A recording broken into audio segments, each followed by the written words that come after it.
सबको नमस्ते, हैप्पी करवा चौथ। आप सबको करवा चौथ की बहुत बहुत शुभकामनाएं। और मैं भगवान से ये प्रार्थना करती हूँ कि आप हमेशा खुश रहें। आप सब जो भी सुहागन स्त्रियां हैं और उन सब का सुहाग बना रहे। आप सब बहुत खुश रहें, स्वस्थ रहें और आप सबकी जोड़ियां बनी रहें। मेरी भगवान से यही प्रार्थना है। और आज के दिन के बारे में मैं बात करना चाहती हूँ आपसे कि आज किस तरह से आप जो है वो पूजा करेंगे, उसका टाइमिंग क्या रहेगा, उस टाइमिंग के बारे में हम बातचीत करेंगे। और आज का जो टाइमिंग रहेगा ये पूजा स्टार्ट करने का, वो शाम को 6:05 से लेकर के 7:05 तक है। और चंद्रोदय जो है वो जम्मू में पर्टिकुलरली और हर राज्य का अलग अलग रहेगा, वो 8:15 है। जब भी आप पूजा स्टार्ट करेंगे, सबसे पहले अपने गणेश भगवान की पूजा करनी है। भगवान जी से वंदना करके वहीं से आप स्टार्ट करें, क्योंकि ये करवा चौथ है। और करवा चौथ ये करवे हैं, इन्हीं करवों की पूजा की जाती है, जिसको आप करवा चौथ कहते हैं। चौथ माता की पूजा होती है और करवे ये रहते हैं जिनमें जिनमें आप डिफरेंट चीज़ें भरते हैं, मिष्ठान भरते हैं, चावल भरते हैं, मिश्री भरते हैं और गेहूँ भरे जाते हैं। और गेहूँ भर करके इसके ऊपर ढक्कन लगा करके ऊपर दीपक रखा जाता है और उसको प्रज्वलित किया जाता है शाम के टाइम में। ये करवे आपकी थाली में ज़रूर होने चाहिए। इन करवों के अलावा जो भी आपने भोग लगाने के लिए माँ के लिए सामान तैयार किया होगा या चंद्रमा को अर्घ देने के लिए जो चीज़ें आपने तैयार की होंगी, उसमें मिष्ठान ज़रूर होना चाहिए, उसमें खीर होनी चाहिए। आप ये सब चीज़ें तैयार करके रखें। और जब आप थाली सजाएं, उसमें आप 2 करवे ज़रूर रखें। और उन करवों में आप एक में चावल और चीनी भर सकते हैं, एक में आप गेहूँ भर सकते हैं और मिष्ठान आप जो भी आप रखना चाहते हैं। दूसरी बात मैं आपको ये बताऊं कि आप डिफरेंट वीडियोज़ आ रही हैं या मीडिया पे या टीवी पे हर चीज़ बताई जा रही है, बट मैं आपको सिंपल एक बात बताती हूँ कि जो आपकी सासू माँ कहें, आप अपनी सासू माँ से पूछिए कि आपकी मदर इन लॉ हैं जो, आप उनसे बात करिए जैसे वो आपको कहती हैं। आप किसी चीज़ को फॉलो मत कीजिए, आप भगवान की दिल से वंदना कीजिए और अपनी सासू माँ को आप पूछिए कि मुझे किस तरह से करना है, आप उसी चीज़ को फॉलो करिए। क्योंकि आप जितना उलझनों में पड़ते जाएंगे, उस तरह से आपके लिए डिफ़िकल्टीज बढ़ती जाएंगी।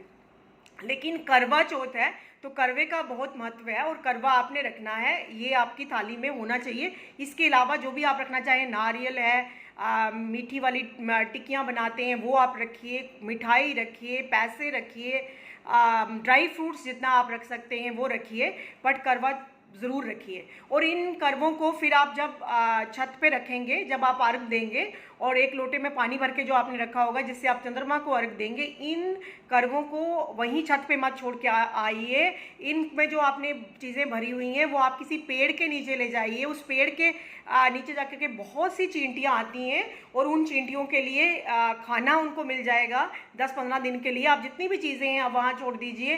पाँव से कुछ लोग मंदिर वगैरह में जाते हैं, किसी के घर जाते हैं या किसी एक सामूहिक जगह पे एकत्रित होते हैं, तो वहाँ पे ही ये चीज़ें छोड़ के आते हैं। कुछ लोग पाँव से उनको ठोकर मार रहे होते हैं। फिर आपके इतने रिचुअल्स करने की क्या ज़रूरत है अगर आपने करवों को अच्छे से संभाल के नहीं रखा। मैं तो कहती हूँ कि जो इसमें आपने पूजा के टाइम में जो भी आपने इसमें भरा, जो आपके बड़ों ने आपसे कहा, और उसके बाद आप इनको संभाल के रखिए। इनमें आप ड्राई फ्रूट्स भर के माँ गौरी के मंदिर में चढ़ाइए। पार्वती माँ का मंदिर ना मिले, राधा कृष्ण की मंदिर में आप जा करके वहाँ पे आप चढ़ा करके आइए। इन करवों में आप, अभी कार्तिक का महीना चल रहा है तो आप इनमें मिट्टी डाल करके आप तुलसी लगा सकते हैं और उस तुलसी की आप पूरे टाइम में जो है वो इस पूरे मंथ पूजा कर सकते हैं। सो इनको ऐसे बेकदरी मत करिए, इनको बहुत संभाल के रखिए। दूसरी चीज़ ये आती है कि जब आपने करवा चौथ की शाम के टाइम में आपने पूजा करनी है तो श्री गणेश भगवान से आप स्टार्ट करेंगे, तो आप फिर वीरा कुड़ी की पिक्चर बनाएंगे और चौथ माता की भी पूजा की जाती है। इसमें बहुत सी आकृतियाँ कैलेंडर मार्केट से मिल रहे हैं, वो आप कैलेंडर बेशक लगाइए, लेकिन आपने हाथों से तैयार कीजिए। वो आप गोबर से तैयार कर सकते हैं, गोबर और मिट्टी को मिक्स करके। अगर आपको वो लगता है कि नहीं हम ऐसा नहीं कर पाएंगे, तो आप आटा गूंदिए और उस आटे को गूंदने के बाद थोड़ी देर फ्रीज़र में रखिए।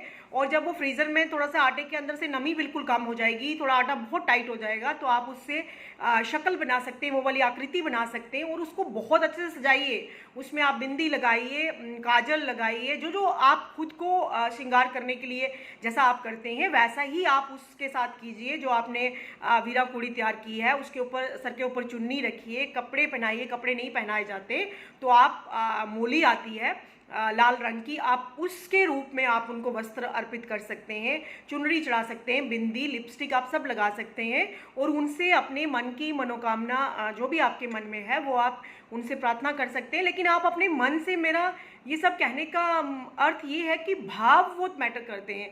भगवान तो भाव के भूखे हैं ना, भगवान तो हमारे भाव देखते हैं, हम जो चढ़ा रहे हैं वो खा तो नहीं रहे ना। लेकिन अगर आप अपने भाव से वो आकृति तैयार करेंगे तो उसकी गरिमा ही कुछ अलग होगी और उसमें आपका भाव, उसकी फीलिंग ही आपकी अलग होगी। दूसरा, आप करवों की बहुत अच्छे से कीजिए। एक चीज़ मैंने आपको और कही थी कि मैं आपको 16 श्रृंगार जो आप करें, जिस तरह से हम सजते हैं ना, ये सब चीज़ें जो हैं वही फील ला करके आप उनको माता जी को तैयार कीजिए। आप उनको बिंदी लगाइए, उनको लिपस्टिक लगाइए। बिंदी आपके ताज को रिप्रेजेंट करती है, आपकी एग्रता को रिप्रेजेंट करती है। लिपस्टिक आपके कॉन्फिडेंस को रिप्रेजेंट करती है। काजल आपकी आंखों में, जब भगवान श्री राम का विवाह हुआ तो सीता माता ने जो प्रश्न किए थे उन्हीं में से उन्होंने काजल की बात की। तो काजल, जिस तरह से काजल आपकी आंखों में बस रहा है, ऐसे ही भगवान श्री राम आपकी आंखों में बसते रहे, जो उनकी माँ ने उनको आंसर दिया। बिंदी एकाग्रता है कि आपने श्री राम के प्रति एकाग्र रहना है, उनके प्रति ही समर्पित रहना है। जो आपकी गले का हार है वो आपके सम्मान, आपकी इज्जत, आपके कॉन्फिडेंस और आपकी शोभा को बढ़ाता है। आपके जो कानों के कुंडल हैं वो आपको ये करते हैं कि आपने अपने पति के प्रति कोई बुराई नहीं सुननी है। जो पायल है वो ये रिप्रेजेंट करती है कि आपने बड़ों से आशीर्वाद लेना है, उनके पाँव को दबाना है, उनके पाँव को हाथ लगाना है। और जिस तरह से अपनी सासू माँ के आप पाँव दबा सकते हैं। और आपकी ये नर्व्स के साथ मेडिकली आप देखा जाए, अगर हम विज्ञान की तरफ चले जाएं तो फिर बहुत से तर्क हो जाएंगे, फिर बहुत से बातें आ जाएंगी कि हर चीज़ की नर्व से कनेक्टिविटी है।